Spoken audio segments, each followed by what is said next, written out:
চান্দামারিতে পড়ুয়াদের মিছিল আরজি করের ঘটনার প্রতিবাদে এবং চান্দামারিতে একটি শিশু ছাত্রীর উপরে যৌন নির্যাতনের অভিযোগের পরিপ্রেক্ষিতে চান্দামারিতে রাজপথে নেমেছে পড়ুয়ারা, বিভিন্ন পড়ুয়ারা। যে আমরা পড়ুয়াদের কাছ থেকে শুনে নেব যে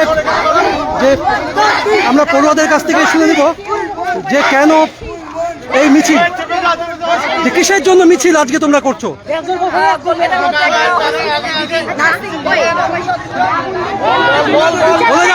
বলে যাও কি হয়েছে, কিসের জন্য মিছিল করছো? লাইভে আছে। দিদি আর একজন বোনকে রেপ করা হয়েছে, গণধর্ষণ করা হয়েছে আরজিকর কাণ্ডে। আমরা সেটা বিচারের জন্য পথে এসেছি। বিচার চাই। এছাড়াও চান্দামারিতে কি শুনেছো? চান্দামারিতে একটা বাচ্চাকে রেপ করা হয়েছে।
রাজপুরে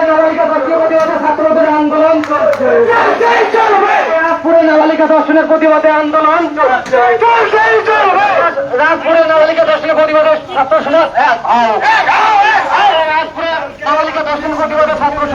বলো তো কেন তোমরা পথে নেমেছো? আন্দোলনটা হলো যে যেভাবে আমাদের উপর, মানে আমাদের মা বোনদের সাথে যে আচরণগুলো করছে এইসবের বিরুদ্ধে আমরা বিচার চাই। এরকম চান্দামারিতেও কিরকম ঘটনা একটা শোনা যাচ্ছে, এটা কি শুনেছো? ঠিক আছে।